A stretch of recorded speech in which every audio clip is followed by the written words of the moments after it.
গল্পতরু চ্যানেলে আপনাদের সাথে আছি আমি রাজ। পড়ছিলাম মীর মোশাররফ হোসেনের বিষাদ সিন্ধু উদ্ধার পর্ব। পড়ছি এর পঞ্চম পর্ব। সন্দেহ দূর হইল। মুহম্মদ হানিফার সৈন্যগণ জাতীয় পতাকায় স্পষ্টভাবে দেখিয়া সজোরে ঈশ্বরের নাম উচ্চারণ করিয়া প্রান্তর সহিত রণস্থল কাঁপাইয়া তুলিল। দেখিতে দেখিতে মহসাব কাক্কা সৈন্যসহ আসিয়া হানিফার সহিত যোগ দিলেন। মহসাব কাক্কা হানিফার পদচুম্বন করিয়া বলিলেন, বিলম্বের কারণ পরে বলিব, এখন কি আজ্ঞা? মোহাম্মদ হানিফা বলিলেন, ভাই, পরে শুনিব, কথা পরে শুনিব। এখন ধরো তরবার, মারো কাফের, তাড়াও অলিদ। মনের কথা কহিতে দুঃখের কান্না কাঁদিতে অনেক সময় পাইবে, সে সকল কথা মনে গাথা আছে। এখন প্রথম কার্য মদিনায় প্রবেশ। তোমার তরবারি এদিকে চলিতে থাকুক, আমি অন্যদিকে চলিলাম। হানিফা অসি উঠাইলেন। মহসাব কাক্কাও ঈশ্বরের নাম করিয়া শত্রু নিপাতে অসি নিষ্কষিত করিলেন। উভয়ের সম্মিলনে এক অপূর্ব নবভাবের আবির্ভাব হইল। উভয় দলের বাজনা একত্রে বাজিতে লাগিল। উভয় দলের সৈন্য মিলিয়া এক হইয়া চলিল। অলিদের মনেও নানা রূপ চিন্তার লহরে খেলিতে লাগিল। মোহাম্মদ হানিফার সঙ্গেই জয়ের আশা ছিল না, তাহার উপর তত্তুল্য আর একটি বীর হঠাৎ উপস্থিত হইল। অস্ত্র ধারণ করিল। আর রক্ষা নাই, কিছুতেই আজ রক্ষা নাই। অলিদ মহাসংকটে পড়িলেন। কি করিবেন কিছু স্থির করিতে পারিতেছিলেন না। অনেকক্ষণ চিন্তার পর মনে মনে সাব্যস্ত করিলেন, ভাগ্যে যাহা থাকে হইবে। সহসা মহসাব কাক্কার সম্মুখে যুদ্ধে যাইব না, দেখি মহসাব কাক্কা কি করেন। অলিদ গুপ্তস্থানে বসিয়া দেখিতে লাগিলেন যে হানিফা দক্ষিণ পার্শ্বে যাইয়া মদিনা গমনপথ পরিষ্কার করিতেছেন।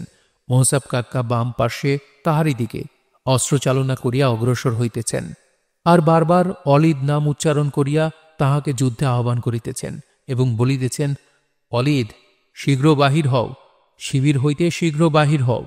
তোমার বীরপনা দেখিতে আজ ক্লান্ত পথশ্রান্ত ভাবি অস্ত্র ধরিয়াছি। আইসো, আর বিলম্ব কি? অলিদ, আইসো, আজ তোমাকে দেখিব। ঈশ্বরের দোহাই, আজ তোমাকে ভালো করিয়া দেখিব। তোমার বল, বিক্রম, সাহস সকলই দেখিব। যদি সময় পাই তবে তোমার তরবারির তেজ, বর্ষার ধার, তীরের লক্ষ্য, খঞ্জরের হাত, গদার আঘাত সকলই দেখিব। ভয় কি? শত্রু যুদ্ধার্থী, তুমি শিবিরে? ছি ছি, বড় ঘৃণার কথা। ছি ছি অলিদ, তুমি না সেনাপতি, এইজিদের বিশ্বাসী সেনাপতি? মহসাব কাক্কা অলিদকে ধিক্কার দিয়া ঘৃণা জন্মাইয়া যুদ্ধে আহ্বান করিতেছেন। কিন্তু অলিদ গুপ্তভাবে থাকিয়া কি দেখিতেছেন, কি চিন্তা করিতেছেন, তাহা তিনিই জানেন।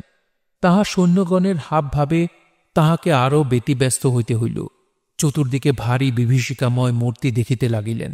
যুদ্ধে পরাস্ত হইতে হইবে, মদিনার পথ ছাড়িয়া দিতে হইবে, না হয় বন্দীভাবে হানিফার পদানত হইতে হইবে। ইহাতে দুঃখ নাই, অপমানের কথা নাই, কিন্তু আপন সৈন্য দ্বারা অপমানিত হওয়া বড়ই ঘৃণার কথা ও লজ্জার কারণ মনে করিয়া অলিদ বাধ্য হইয়া সশব্দে মহসাব কাক্কার সম্মুখীন হইলেন। মহসাব কাক্কা বলিলেন, অলিদ, শত্রু সম্মুখে আসিতে, যুদ্ধার্থে রণক্ষেত্রে পদনিক্ষেপ করিতে তোমার আমার কি এত বিলম্ব শোভা পায়? যাহা হোক, আইসো, অগ্রে তোমার বাহুবল পরীক্ষা করি। আমি তোমাকে অস্ত্রাঘাতে মারিব না, নিশ্চয়ই বলিতেছি। তোমার প্রতি মহসাব কাক্কা কখনোই অস্ত্র নিক্ষেপ করিবে না। অলিদ দুইটি চক্ষু পাকালো করিয়া বলিলেন, মহাবীরের দর্প দেখো, অস্ত্রাঘাতে মারিবেন না, কথার আঘাতে মারিবেন। আরে পামর, কথা রাখো, অস্ত্র ধরো। মহসাব, তুমি এইমাত্র আসিয়াছ, এখনই যুদ্ধ? কে না বলিবে? যে দেখিবে সেই বলিবে, যে শুনিবে সেই বলিবে যে দুর্গম পথশ্রান্তিতে কাতর ছিল, ক্ষণকালও বিশ্রাম করে নাই। যেমনই দেখা অমনি যুদ্ধকাজী পরাস্ত। সেই আমার বিলম্বের কারণ, কিন্তু তুমি তাহা বুঝিলে না। তোমার ভালোর জন্যই আমি এতক্ষণ আসি নাই। মহসাব কাক্কার রোষে অধীর হইয়া সিংহনাদে অলিদের দুই হস্তে ধরিয়া সজোরে অলিদ অশ্বকে পদাঘাত করিলেন। অশ্ব বহু দূরে ছড়িয়া পড়িল। অলিদ কাক্কার হস্তে রহিয়া গেলেন। মহসাব অলিদকে লইয়া এক ক্লম্ফে অশ্ব হইতে অবতরণ করিয়া মৃত্তিকায় দণ্ডায়মান হইলেন। বীরবর অলিদ যথাসাধ্য চেষ্টা করিয়াও কাক্কার হস্ত হইতে হস্ত ছাড়াইতে পারিলেন না। মহসাব বলিলেন, এই তো প্রথম পরীক্ষা, দ্বিতীয় পরীক্ষাও দেখো। এই কথা বলিয়াই অলিদকে শূন্যে উঠাইয়া বলিতে লাগিলেন, দেখো কাফের, দেখো, কাহার কথা সত্য আমি কথার আঘাতে মারিতে পারি কি আছাড় মারিয়া মারিতে পারি। চতুর্দিক হইতে তখন মহা গোলযোগ হইয়া উঠিল। সৈন্যাধ্যক্ষের প্রাণ যায়। দামেস্ক রাজ এজিদের সেনাপতি শূন্যে চক্রাকারে ঘুরিয়া ঘুরিয়া প্রাণ হারায়। বড় লজ্জার কথা। অলিদ সৈন্য মহাসাবের দিকে মার মার শব্দে মহারোষে অসি নিষ্কষিত করিয়া আসিতে লাগিল। এদিকে মোহাম্মদ হানিফা ওই গোলযোগের কারণ জানিতে আসিয়া দেখিলেন অলিদ কাক্কার হস্তে উত্তোলিত হইয়া চক্রাকারে ঘুরিতেছে, আর রক্ষা নাই। মোহাম্মদ হানিফা উচ্চস্বরে বলিতে লাগিলেন, ভাই মাহসাব, আমার কথা রাখো। ভাই, আমার দিকে একবার চাহিয়া দেখো, কথা রাখো। ভাই, ক্ষান্ত হও। অলিদকে প্রাণে মারিও না, মারিও না। আমি বারণ করিতেছি, উহাকে প্রাণে মারিও না। মহাসাব বলিলেন, আপনার আজ্ঞা শিরোধার্য, কিন্তু আমি ইহাকে একটি আছাড় না মারিয়া ছাড়িব না। তাহাতেই যদি প্রাণ দেহ পিঞ্জরার না থাকে, কি করিব? উহার প্রতি আমি অস্ত্রের আঘাত করিব না, এ কথা পূর্বেই বলিয়াছি। এজিদের সেনাপতির বীরত্ব দেখুন, অলিদের বাহুবল দেখুন। এই কথা বলিয়াই মহাসাব কাক্কা অলিদকে সজোরে বহুদূর শূন্য হইতে মাটিতে ফেলিয়া দিলেন। অলিদ চতুর্দিক অন্ধকার দেখিতে দেখিতে বিংশতি হস্ত ব্যবধানে ছুটিয়া ঠিকরাইয়া পড়িলেন। ক্ষণকাল অচৈতন্য রহিয়া জগৎ অন্ধকার দেখিলেন। একটু চমক ভাঙিলেই দক্ষিণে বামে পশ্চাতে চাহিয়া উঠিতে উঠিতে পড়িতে পড়িতে রণপ্রাঙ্গণ হইতে সভয় ফিরিয়া ফিরিয়া চাহিতে চাহিতে শিবিরাভিমুখে মহাবেগে প্রস্থান করিলেন। অলিদের সৈন্য এখন কাক্কার হস্ত হইতে প্রাণ বাঁচাইবার উপায় খুঁজিতে লাগিল। আর কি করিবে? শেষ পন্থা পলায়ন। মহসাব কাক্কা বীর দর্পে বলিতে লাগিলেন, আয় রে কাফেরগণ, আয়, মদিনার পথে বাধা দিতে আয়। এই মসহাব চলিল। মসহাব সমুদয় সৈন্য লইয়া অলিদের শিবির পশ্চাৎ করিয়া যাইতে লাগিলেন। কাহার সাধ্য মসহাবকে বাধা দেয়? কে সে বীর কেশরীর সম্মুখে আসিয়া দাঁড়ায়? গাজী রহমান বলিলেন, আজ মদিনায় প্রবেশ করিব না, এই যুদ্ধক্ষেত্রের প্রান্ত সীমাতেই থাকিব। সৈন্যগণ মহাক্লান্ত হইয়াছে। আরও কথা আছে, মদিনা প্রবেশের পূর্বে আমাদের কতক সৈন্য নগরের বহির্ভাগে নগর প্রবেশদ্বারে সর্বদা সজ্জিতভাবে অবস্থিতি করিবে। দামেস্কের মন্ত্রী সেনাধ্যক্ষ কাহাকেও বিশ্বাস করিতে নাই। ছল চাতুরী, অধর্ম, প্রবঞ্চনা, প্রতারণা তাহাদের আয়ত্তাধীন, জাতিগত স্বভাব। মসহাব কাক্কা সম্মত হইলেন। মোহাম্মদ হানিফাও গাজী রহমানের কথা গ্রাহ্য করিলেন। সৈন্যগণ অলিদের শিবির লুটপাট করিয়া খাদ্য সামগ্রী অস্ত্রশস্ত্র যাহা পাইল লইয়া জয় জয় রবে প্রান্তর কাঁপাইয়া বীর মদে পদবিক্ষেপ করিতে করিতে চলিল। মহসাব কাক্কা মোহাম্মদ হানিফাকে বলিলেন, হজরত, আর একটি কথা। তুরস্ক ও তোগান রাজ্যের ভূপতিদ্বয় আমার সঙ্গে আছেন। তাহারা পথে সীমার হস্তে যেরূপ বিধ্বস্ত ও বিপদগ্রস্ত হইয়াছিলেন, তাহার বিস্তারিত বিবরণ পরে বলিব। এখন একটি শুভ সংবাদ অগ্রে না দিয়া আমি স্থির থাকিতে পারিতেছি না। সেই পাপাত্মা সীমারকে আমি বন্দী করিয়া আনিয়াছি। হানিফার মনের আগুন জ্বলিয়া উঠিল। নির্বাণ আগুন দ্বিগুণ বেগে জ্বলিয়া উঠিল। কারবালার কথা মনে পড়িল। হুহু শব্দে কাঁদিয়া উঠিলেন। মোসহাব অপ্রতিভ হইলেন। কিছুক্ষণ পর হানিফা মোসহাবের হস্ত ধরিয়া বলিলেন, ভ্রাত, তুমি আমার মাথার মণি, হৃদয়ের বন্ধু, প্রাণের ভাই। আইসো, তোমাকে একবার আলিঙ্গন করি। তুমি সীমারকে বন্দী করিয়াছ। তোমার এই গৌরব কীর্তি অক্ষয়রূপে জগতে চিরকাল সমভাবে থাকিবে। তুমি বিনামূল্যে আজ হানিফাকে ক্রয় করিলে। ভ্রাত, আর আমার গমনে সাধ্য নাই। সীমারের নাম শুনিয়া আমি অধীর হইয়াছি। আরবের সর্বশ্রেষ্ঠ মহাবীর ভাতৃবরের শিরচ্ছেদ বিবরণ শ্রবণ অবধি সীমারকে একবার দেখিব মনে করিয়া আছি। দেখিব তাহার দক্ষিণ হস্তে কত বল, সে খঞ্জর ধরিতে কেমন পটু। তাহাকে কয়েকটি মাত্র কথা জিজ্ঞাসা করিব। ইহা ছাড়া সীমারে আর আমার কোনো স্বাদ নাই। সীমার সম্বন্ধে তুমি যাহা করিবে আমি তাহার সঙ্গী আছি। আর বেশি দূর যাইব না, আজ এখানেই বিশ্রাম। পরিণাম কাহার না আছে। নিশার অবসান, দিনের সন্ধ্যা, পরমায়ুর শেষ, গর্ভের প্রসব, উপন্যাসের মিলন, নাটকের যবনিকা পতন অবশ্যই আছে। পুণ্যের ফল, পাপের শাস্তি, ইহাও নিশ্চয়ই। সীমারাজ বন্দী। যে সীমারের নামে হৃদয় কাঁপিয়াছে, যে সীমার জগৎ কাঁদাইয়াছে, সেই সীমার আজ বন্দী। সেই সীমারের আজ পরিণাম ফল, শেষ দশা। মোহাম্মদ হানিফা, মসহাব কাক্কা, গাজী রহমান এবং প্রধান প্রধান সেনাপতিদিগের মত হইল যে সীমারকে কিছুতে ইহজগতে রাখা বিধেয় নহে। এমন নিষ্ঠুর অর্থপিশাচ পাপাত্মার মুখ আর চোখে দেখা উচিত নহে। তবে কি কর্তব্য? জমালয় প্রেরণ কি প্রকারে এখনো সাব্যস্ত হয় নাই। অলিদকে ধৃত করিয়া মোহাম্মদ হানিফা কেন ছাড়িয়া দিলেন তিনিই জানেন। মোহাম্মদ হানিফা মদিনার প্রবেশপথে নির্বিঘ্নে রইয়াছেন। সীমারের শাস্তি বিধান করিয়া অদ্বৈ মদিনায় যাইবেন, এই কথাই প্রকাশ। অলিদের যুদ্ধের আর স্বাদ নাই, হানিফার মদিনা গমনে বাধা দিবারও আর শক্তি নাই। মোহাম্মদ হানিফা যখন ধরিয়া ছাড়িয়া দিয়াছেন তখন এক প্রকার প্রাণের ভয়ও নাই, কিন্তু আশঙ্কা আছে। মসাব কাক্কার কথা মুহূর্তে মুহূর্তে অন্তরে জাগিতেছে। কি লজ্জা! অধীনস্থ যে সৈন্যগণ জীবিত আছে তাহারাই বা মনে মনে কি বলিতেছে। আর এক কথা, সে কথা কাহাকেও বলেন নাই, মনে মনেই চিন্তা করিতেছেন। দামেস্কের বহুতর সৈন্য মসাব কাক্কার সঙ্গী হইয়াছে। ইহার কারণ কি? কেন তাহারা কাক্কার অধীনতা স্বীকার করিল? ইহার কি কোনো কারণ আছে? এই সকল ভাবিয়া অলিদ দামেস্কে না যাইয়া ভগ্ন হৃদয়ে ভগ্ন শিবিরে হানিফার মদিনা প্রবেশ পর্যন্ত ওই স্থানে থাকা স্থির করিয়াছেন। অসময়ে হানিফার শিবিরে আনন্দ বাজনা। আজ আবার বাজনা কেন?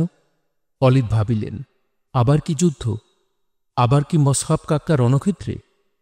মনোযোগের সহিত দেখিতে লাগিলেন। আবার সেই দূরদর্শনের সহায় গ্রহণ করিলেন। দেখিলেন যুদ্ধ সাজ নহে।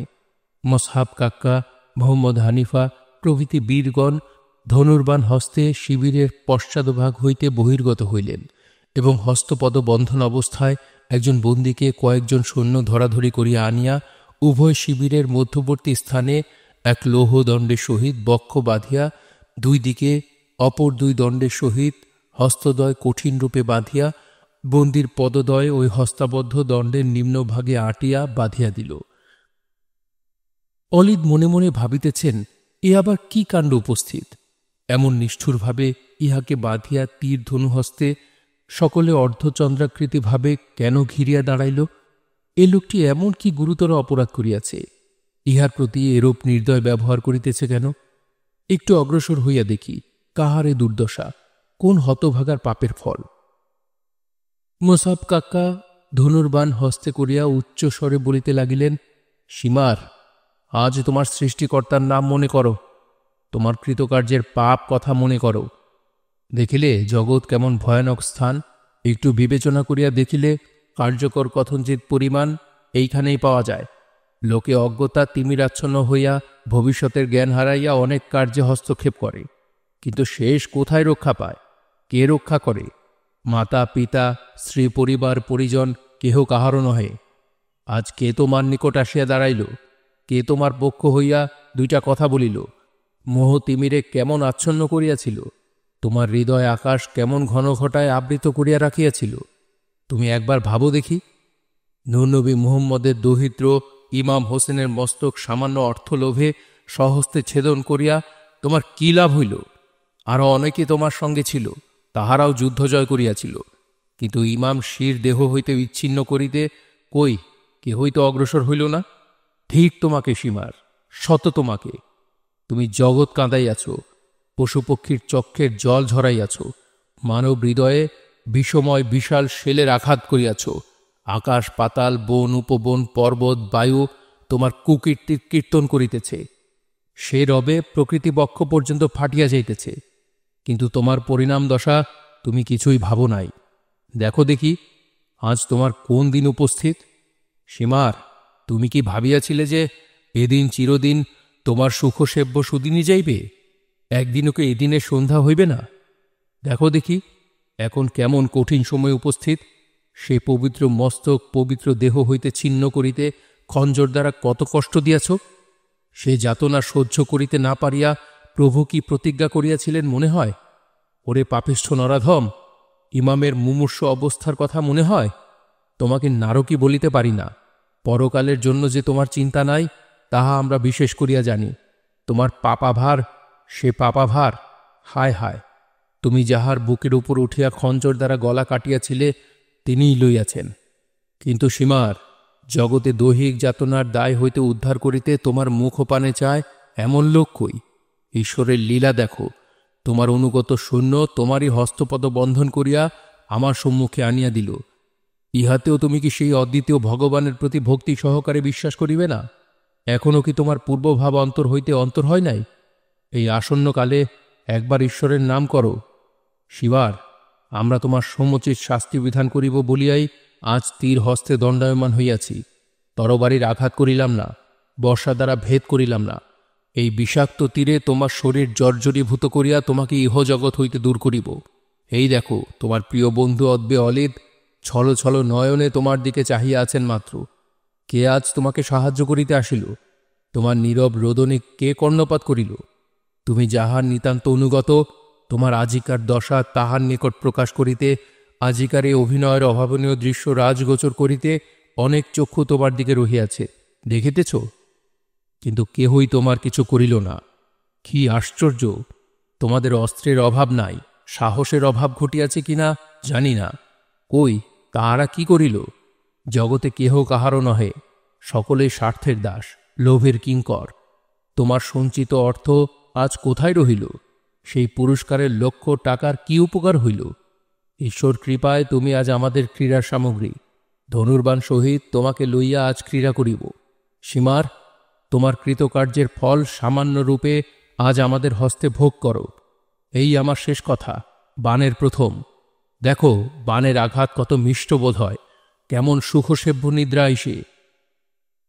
ধনুর টঙ্কার সীমারের কর্ণে বজ্রধ্বনির ন্যায় বোধ হইতে লাগিল। প্রাণের বায়া কাহার না আছে। আজ সীমারের চক্ষে জল পড়িল, আজ পাষাণ গলিল। পূর্বকৃত প্রতি মুহূর্তের পাপ কার্যের ভীষণ ছবি মনে উদয় হইল। পাপময় জীবনের নিদারুণ পাপ ছায়া ভীষণ দর্শনে সীমারের চক্ষের উপর ঘুরিতে লাগিল। জলবিন্দুর সহিত শরীরের রক্তবিন্দু ঝরিতে লাগিল।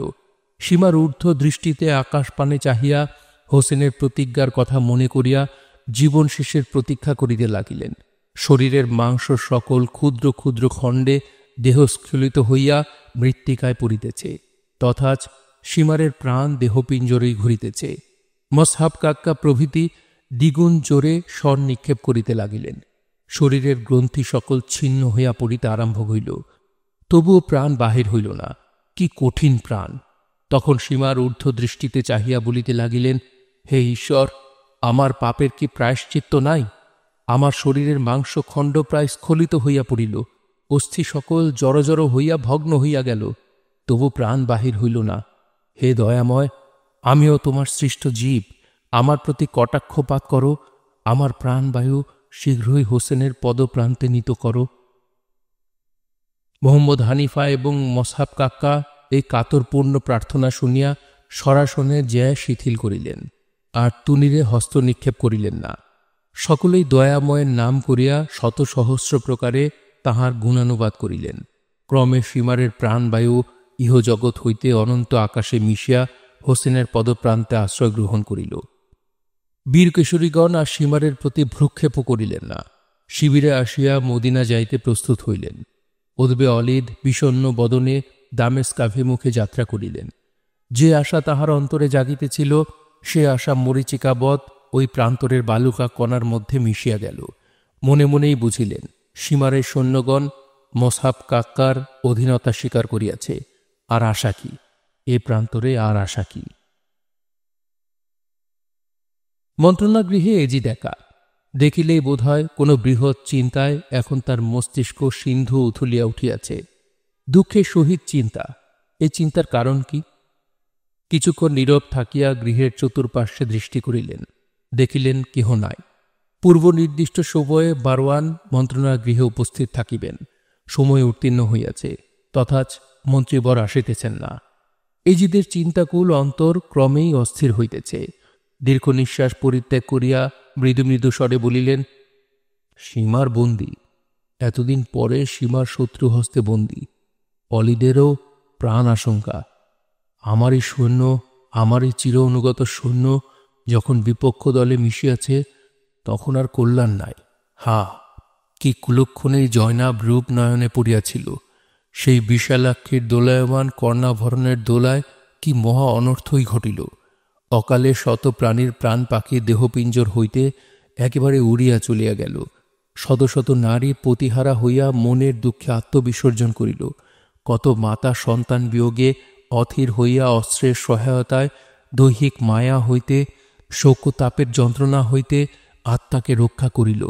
কত দুগ্ধপোষ্য শিশু সন্তান এক বিন্দু জলের জন্য শুষ্ক কণ্ঠ হইয়া মাতার ক্রোড়ে চিরনিদ্রায় নিদ্রিত হইল। ছি ছি, সামান্য প্রেমের দায়ে দুরাশার কুহকে মহাপাপী হইতে হইল। হায় হায়, রূপজ মোহে মোহিত হইয়া আত্মহারা বন্ধুহারা শেষে সর্বস্বহারা হইতে হইল। বিনা দোষে বিনা কারণে কত পুণ্যাত্মার জীবন প্রদীপ নিবিয়া গেল। এত হইল, এত ঘটিল, তবু আগুন নিবিল না। সে জ্বলন্ত হুতাসনের তেজ কমিল না। সে প্রেমের জ্বলন্ত শিখা আর নিচে নামিল না। সে রত্ন হস্তগত হইয়াও আশাপূর্ণ হইল না। স্ববশে আসিল না। হোসেনকে বধ করিয়াও সে চিন্তা রীতি হইল না। ক্রমেই আগুন দ্বিগুণ ত্রিগুণ রূপে জ্বলিয়া উঠিল। সৈন্যহারা, মিত্রহারা, রাজ্যহারা ক্রমে সর্বস্ব হারা হইবার উপক্রম হইয়া উঠিল। ঠিক প্রণয়, ঠিক রমণীর রূপে, শতধিক কুপ্রেমাভিলাষী পুরুষে, সহস্রধিক পরশ্রী অপহারক রাজায়। এই পর্যন্ত বলিতেই মারওয়ান উপস্থিত হইয়া যথাবিধি সম্ভাষণ করিলেন। এজিদ অন্যমনস্কভাবে জিজ্ঞাসা করিলেন, সীমারের কি হইল? মহারাজ, সীমার যখন বিপক্ষ দলের হস্তগত হইলেন তখন তাহার আশা এক প্রকার পরিত্যাগ করিতে হইবে। এখন উদ্বে অলিদের রক্ষা, রাজ্য রক্ষা, প্রাণ রক্ষা, এইসব রক্ষার উপায় চিন্তা করাই অগ্রে কর্তব্য। সীমারের উদ্ধার, সীমারের আশা আর করিবেন না, কারণ সীমার মোহাম্মদ হানিফার হস্তগত হইলে তাহার রক্ষা কিছুতেই নাই। তবে কি সীমার নাই? সীমার নাই একথা বলিতে পারি না, তবে অনুমানে বোধ হয় যে সীমার মোহাম্মদ হানিফার হস্তে ধরা পড়িয়াছে। সুতরাং সীমার উদ্ধারের চিন্তা না করিয়া অলিদ উদ্ধারের চিন্তাই এখন আবশ্যক হইয়াছে। তাহার পর এ কয়েক দিনে যদি অলিদ বন্দী হইয়া থাকে, কি যুদ্ধে পরাস্ত হইয়া আত্মসমর্পণ করিয়া থাকেন, তবে প্রথম চিন্তা দামেস্ক রাজ্য রক্ষা, আপনার প্রাণ রক্ষা। আপন সৈন্য যখন বিপক্ষ দলে মিশিয়াছে তখন দুঃসময় পূর্বচিহ্ন, দুরাবস্থার পূর্ব লক্ষণ, সম্পূর্ণ বিপদের সূচনা দৃশ্য দেখাইয়া অমঙ্গলকে আহ্বান করিতেছে। আমাদের সৌভাগ্য শশী চিররাহুগ্রস্ত হইবে বলিয়াই জগতের অন্ধকার ছায়ার দিকে ক্রমশই সরিতেছে। এজিদের কর্ণে কথা কয়েকটি বিষ সংযুক্ত সূচিকার ন্যায় বিদ্ধ হইল। তাহার মনের পূর্বভাব কে যেন হরণ করিয়া অন্তর্ময় মহা বিষ ঢালিয়া দিল। সিংহ গর্জনে গর্জন করিয়া উঠিলেন, কি, আমি বাঁচিয়া থাকিতে দামেস্কের সৌভাগ্যসূচি চিররাহুগ্রস্ত হইবে? এ কথা তুমি আজ কোথায় পাইলে? কে তোমার কর্ণে মূল মন্ত্র টিপিয়া দিয়াছে? মারওয়ান, বুঝিলাম, হানিফার তরবারির তেজের কথা শুনিয়া তোমারও হৃৎপিণ্ডে শোণিত শ্বাস শুকাইয়া গিয়াছে। তুমিও নিশ্চয়ই জানিও, এজিদ বর্তমান থাকিতে এ রাজ্যের সৌভাগ্যশশীর অল্প পরিমাণ অংশ রাহুর গ্রাসে পতিত হইবে না। আমি তোমাকে এক্ষণে কয়েকটি কথা জিজ্ঞাসা করিব, তুমি তাহারে উত্তর দাও। জয়নাল আবেদিন, হাসান পরিবার, ইহারা কি এখনও জীবিত থাকিবে? মোহাম্মদ হানিফা যদি সীমারের প্রাণ বিনাশ করিয়া থাকে, তবে নিশ্চয় আমি জয়নালের শিরচ্ছেদ স্বহস্তে করিব। মহারাজ, এই সময় জয়নাল আবেদিনের প্রাণ বিনাশ করিলে আর নিস্তার নাই। এই জ্বলন্ত আগুন এখনও নির্বাণের উপায় আছে, এখনও রক্ষার উপায় আছে, এখনও সন্ধির আশা আছে। কিন্তু জয়নালের কোনো অনিষ্ট ঘটাইলে ধন জন, রাজ্য, প্রাণ সমূলে বিনাশের সুপ্রশস্ত পথ পরিষ্কার করিয়া দেওয়া হইবে। দামেস্ক রাজ্যের আশা, প্রাণের আশা পরিত্যাগ করিয়া জয়নাল আবেদিনকে যাহা ইচ্ছা হয় করিতে পারেন। এখন পরাজয় স্বীকারপূর্বক জয়নালকে ছাড়িয়া দিলে দামেস্ক নগর রক্ষার আশা করিলেও করা যেতে পারে। দেখুন, হাসানের বধ সাধন হইলে বৃদ্ধ মন্ত্রী হামান প্রকাশ্য সভায় যে সারগর্ভ রাজনৈতিক উপদেশস্থলে নিজ মত প্রকাশ করিয়াছিলেন, সে সময় আমি তাহার মতের পোষকতা করি নাই। যদি জানিতাম যে হোসেন ব্যতীত মোহাম্মদ হানিফা নামে প্রবল পরাক্রান্ত আরও এক বীর আছে, তাহা হইলে বৃদ্ধ সচিবের কথা কখনো অবহেলা করিতাম না। আপনার মতো প্রবল করিয়া কোনো কালেই অগ্রসর হইতাম না। যদি হইতাম তবে অগ্রে হানিফাকে বধ সাধন না করিয়া হোসেনের বিরুদ্ধে কিছুতেই অস্ত্র ধরিতাম না। ভ্রমই লোকের সর্বনাশের মূল, ভ্রমই মনুষ্যের অমঙ্গলের কারণ। মারওয়ান, তোমার এ দুর্বুদ্ধি আজি কেন হইল? আমি পরাজয় স্বীকারে সন্ধি করিব? প্রাণের ভয়ে হানিফার সহিত সন্ধি করিব? জয়নালকে, হাসান পরিজনকে ছাড়িয়া দিব? জয়নাবকে ছাড়িয়া দিব? ধিক তোমার কথায়। আবার শত শত ধিক এজিদের প্রাণে। মারওয়ান, বলো তো, এ মহাসংগ্রামের কারণ কি? এ ঘটনার মূল কি? তুমি কি সকলই বিস্মৃত হইয়াছ? মনে হয় তুমিই না বলিয়াছিলে স্ত্রীজাতি বাহ্যিক সুখপ্রিয়? কই, এতদিনেও তো তোমার কথার সত্যতা প্রমাণ বা উজ্জ্বল দৃষ্টান্ত পাইলাম না। জগতে সুখী হতে কে না ইচ্ছা করে? এও তোমারই কথা। কই, বন্দি গৃহে মহাক্লেশে থাকিয়াও তো সুখী হইতে ইচ্ছা করে না, পাটরানী হইতে চাহে না। মারওয়ান, তোমার পদে পদে ভ্রম। আমি তো উন্মাদ, গত বিষয়ে আলোচনা বৃথা। আমার আজ্ঞা এই যে, তোমাকে এখনই অলির সাহায্যে এবং সীমার উদ্ধারে যাইতে হইবে। আমি যাইতে প্রস্তুত আছি। অলিদের সাহায্য ব্যতীত এই সময়ে হানিফাকে আক্রমণ করিতে আমি পারিব না।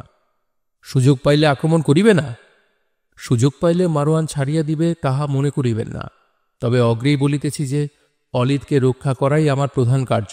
সীমারের দেখা পাইলে কি জীবিত থাকিলে অবশ্যই উদ্ধারের চেষ্টা করিব। চেষ্টা করিবে? কি কথা! উদ্ধার করিতেই হইবে। মহারাজ, যে কঠিন সময় উপস্থিত হইয়াছে, নিশ্চিতরূপে আর কিছুই বলিতে পারি না। সময় মন্দ হইলে চতুর্দিক হইতে বিপদ চাপিয়া পড়ে। এখন ভবিষ্যৎ ভাবিয়া কার্য না করিলে পরিণাম রক্ষা হইবে না। একা মুহম্মদ হানিফা আপনার শত্রু নহে। নানা দেশের নানা রাজ্যের ভূপতি ও বীর পুরুষগণ আপনার বিরুদ্ধে দণ্ডায়মান হইয়াছে। বলিতে গেলে মুহম্মদ ভক্ত মাত্রেই আপনার প্রাণ লইতে দুই হস্ত বিস্তার করিয়াছে।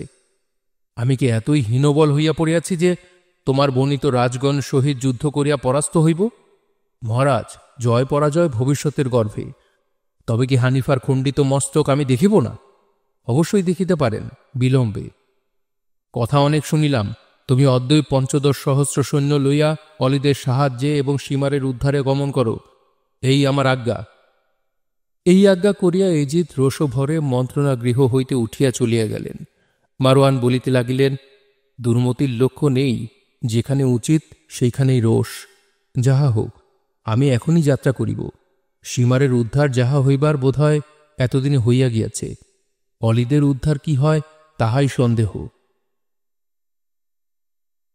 কি মর্মভেদী দৃশ্য, কি হৃদয় বিদারক বিষাদ ভাব! কাহারও মুখে কথা নাই, হর্ষের চিহ্ন নাই, যুদ্ধ জয়ের নাম নাই, সীমার বধের প্রসঙ্গ নাই, অলিদ পরাজয়ের আলোচনা নাই। রাজা রাজবেশ শূন্য, শির শিরনাস্ত্র শূন্য, পদ পাদুকা শূন্য, পরিধেয় নীলবাস, বিষাদ চিহ্ন নীলবাস। সৈন্যদলের বাজনা বাজিতেছে না, তুরি ডঙ্কার আর শব্দ হইতেছে না। নকিব উষ্ঠ পিঠে বসিয়া ভেরি রবে ভূপতিগণের শুভাগমন বার্তা আর ঘোষণা করিতেছে না। সকলেই পদব্রজে, সকলেই ম্লান মুখে, নীরবে।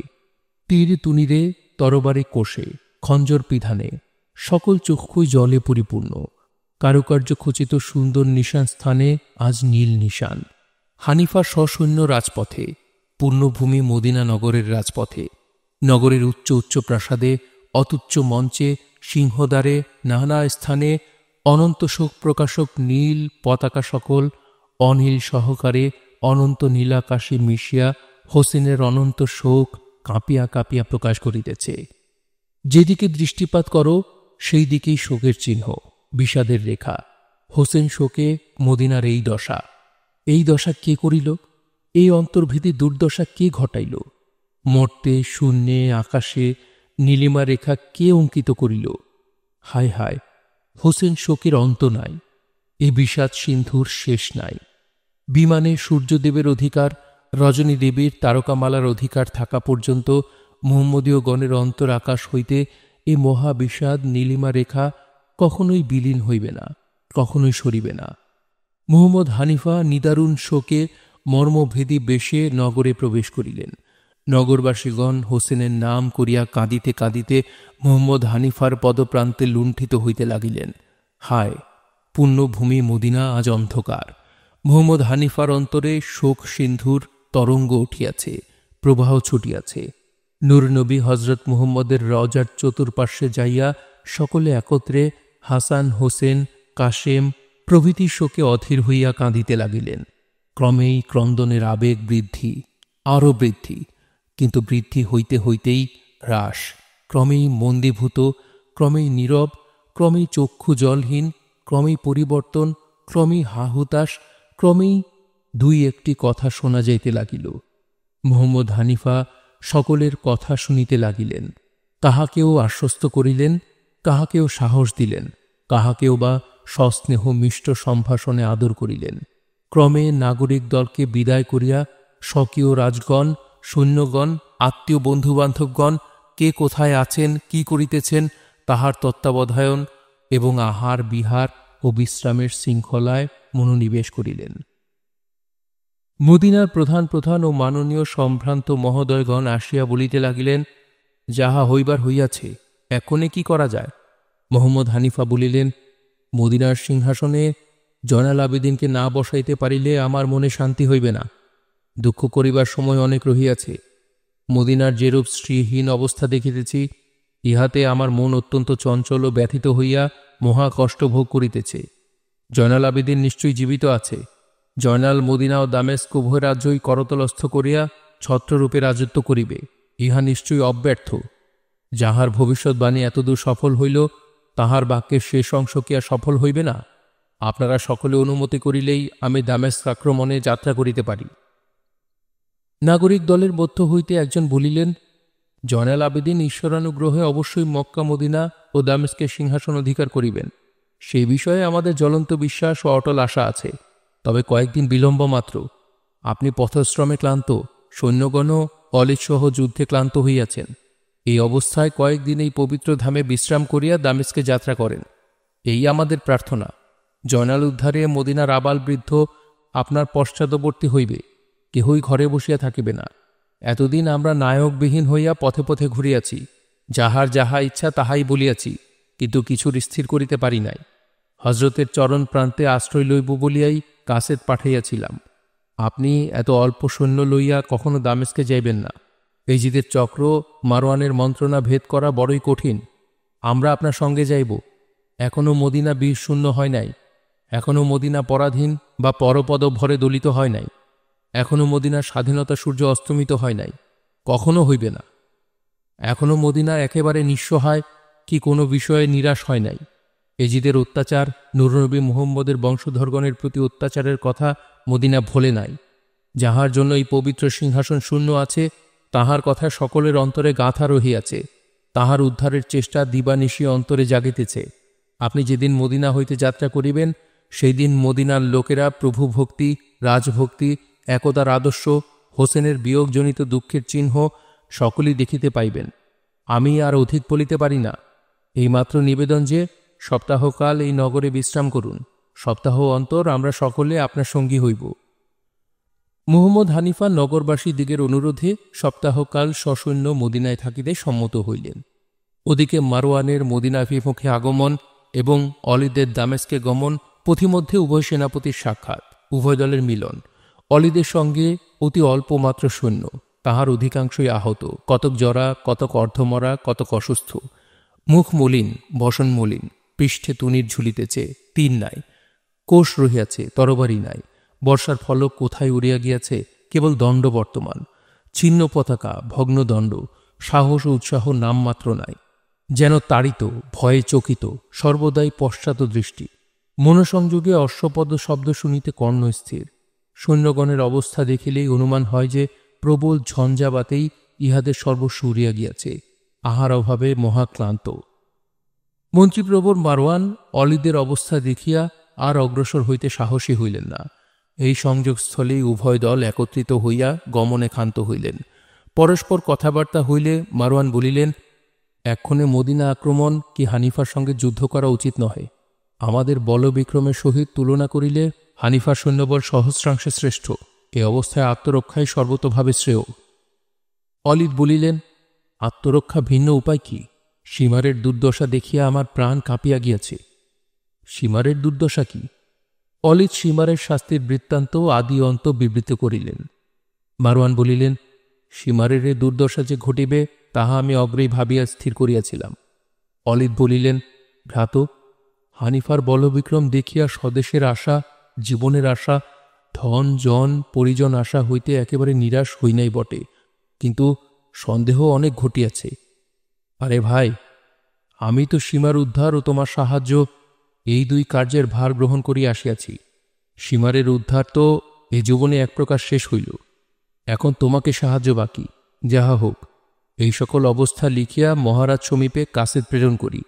উত্তর না পাওয়া পর্যন্ত আমরা এই স্থানেই অবস্থান করিব। এই স্থানটি অতি মনোহর ও মনোরম।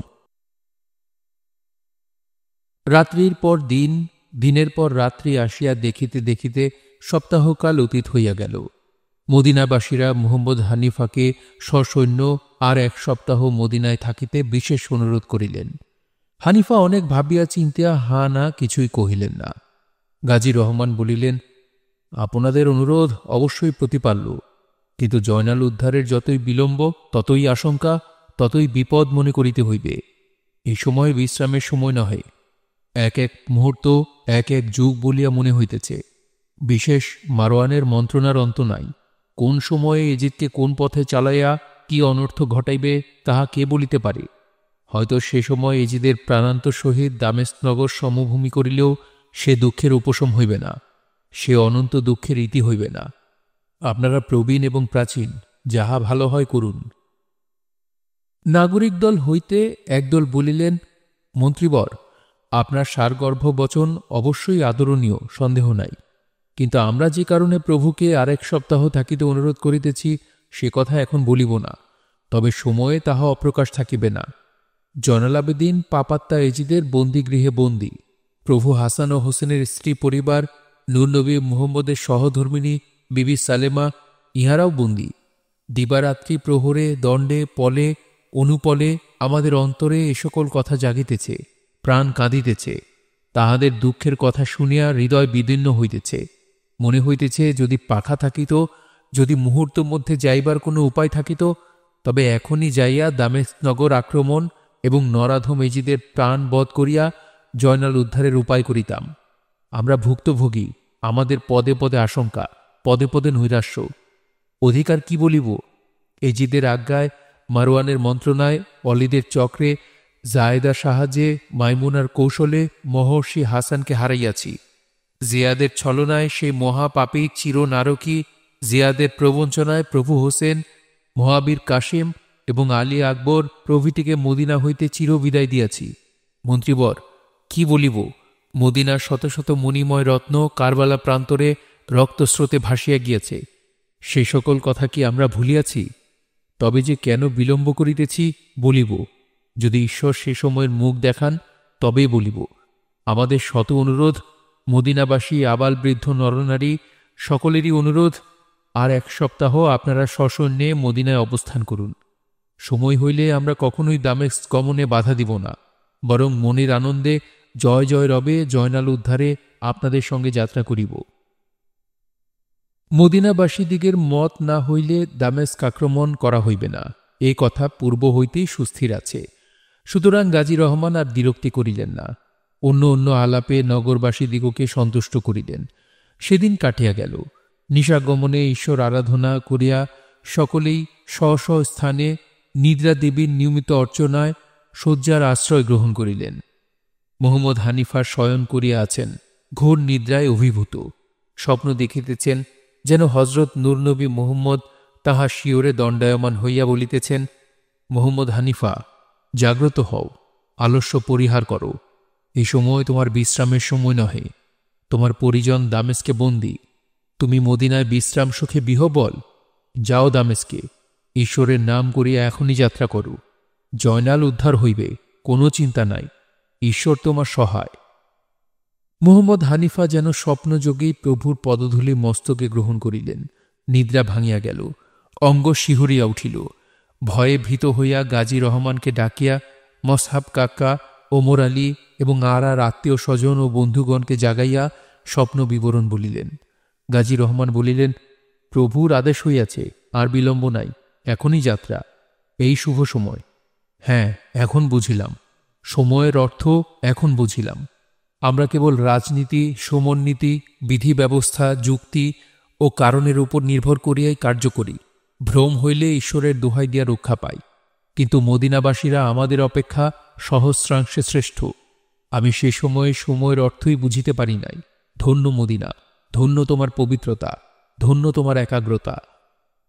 মুহাম্মদ হানিফা বলিলেন, গাজী রহমান, আমরা বাহ্যিক ব্যবহার, বাহ্যিক কারণ দেখিয়া কার্যানুষ্ঠান করি, কিন্তু মদিনাবাসী দিগের প্রতি কার্য ঈশ্বরে নির্ভর করে এবং নূর নবী মুহাম্মদের প্রতি তাহাদের অটল ভক্তি। তাহার প্রমাণ প্রাচীন কাহিনী। প্রভুর জন্মস্থান মক্কানগরের অধিবাসীরা প্রভুর কথায় বিশ্বাস ও আস্থা প্রকাশ করা দূরে থাকুক, বরং তাহার জীবনের বৈরী হইয়াছিল। এই মদিনাবাসীরাই তাহাকে সম্মানের সহিত গ্রহণ করে এবং ঈশ্বরের সত্য ধর্ম এই মদিনাবাসীরাই প্রকাশ্যভাবে অকপটে গ্রহণ করে। আর অধিক কি বলিব, মদিনাবাসীর অন্তর সরল ও প্রেমপূর্ণ। আমি এখনই যাত্রা করিব, প্রভাতের প্রতীক্ষায় আর থাকিব না। আজ্ঞামাত্র ঘোর রবে ভেরি বাজিতে লাগিল। সৈন্যগণ নিদ্রা সুখ পরিহার করিয়া আতঙ্কে জাগিয়া উঠিল। সাজ সাজ রবে চতুর্দিকে মহা কোলাহল পড়িয়া গেল। সজ্জিত হইয়া প্রভাতীয় উপাসনার সময়ে আহ্বান স্বরে সকলের কর্ণকে আনন্দিত করিল। মদিনাবাসীরা প্রথমে ভেরি শব্দ এবং পরে উপাসনার সুমধুর আহ্বান স্বরে জাগরিত হইয়া নিয়মিত উপাসনায় যোগ দিলেন। মুহাম্মদ হানিফা, গাজী রহমান প্রভৃতি সৈন্যাধ্যক্ষগণ এবং সৈন্যগণ সজ্জিত বেশে উপাসনায় দণ্ডায়মান হইয়া একাগ্র চিত্তে উপাসনা সমাধান করিয়া জয়নাল উদ্ধারের জন্য পরমেশ্বরের নিকট প্রার্থনা করিলেন। নগরবাসীরা মহা ব্যস্ত হইয়া হানিফার চতুর্দিক বেষ্টন করত জোরো করে বলিতে লাগিলেন, হজরত, গতকল্য আমরা যে প্রার্থনা করিয়াছিলাম তাহা বোধহয় গ্রাহ্য হইল না। মুহাম্মদ হানিফা বিনয় বচনে বলিলেন, ভাতৃগণ, বিগত নিশায় স্বপ্নযোগে প্রভু মুহাম্মদ আমাকে দামেস্ক গমনে আদেশ করিয়াছেন, আর আমার সাধ্য নাই যে এখানে ক্ষণকাল বিলম্ব করি। হজরত, আমরা অজ্ঞ, অপরাধ মার্জনা হোক। ওই আদেশের জন্যই সপ্তাহকাল মদিনায় অবস্থিতির নিমিত্ত পূর্বেও প্রার্থনা করিয়াছিলাম। গতকল্যের প্রার্থনাও ওই কারণে। আমরা চির আজ্ঞাবহ দাস, মার্জনা করিবেন। এখন আমাদের আর কোনো কথা নাই। আপনিও প্রস্তুত হইয়াছেন, আমরাও প্রস্তুত আছি। আপনি অশ্বে কষাঘাত করিলেই দেখিবেন কত লোক জয়নাল উদ্ধারে আপনার অনুগামী হয়। মুহাম্মদ হানিফা, মসহাব কাক্কা, গাজী রহমান ও হানিফার আর আত্মীয় স্বজন এবং ভিন্ন ভিন্ন দেশীয় রাজগণ বীর দর্পে অশ্বপৃষ্ঠে ঈশ্বরের নাম করিয়া চাপিয়া বসিলেন। রণবাদ্য বাজিতে লাগিল। সৈন্যগণ শ্রেণীবদ্ধ হইয়া হানিফার বিজয় ঘোষণা করিতে করিতে যাত্রা করিল। ধানুকি, পদাতিক ও পতাকাধারীগণ আনন্দ রবে অগ্রে চলিল। শুনছিলেন মীর মোশাররফ হোসেনের বিষাদ সিন্ধু উদ্ধার পর্ব। পড়ছিলাম এর পঞ্চম পর্ব। উপন্যাসটি শুনতে আপনাদের কাছে কেমন লাগছে তা অবশ্যই কমেন্ট করে আমাদেরকে জানাতে পারেন। ভালো লাগলে একটি লাইক করবেন, চাইলে শেয়ার করে অন্যকে শোনার সুযোগ করে দিতে পারেন। সবাই ভালো থাকবেন, সুস্থ থাকবেন এবং গল্পতরুর সঙ্গী থাকবেন। ধন্যবাদ।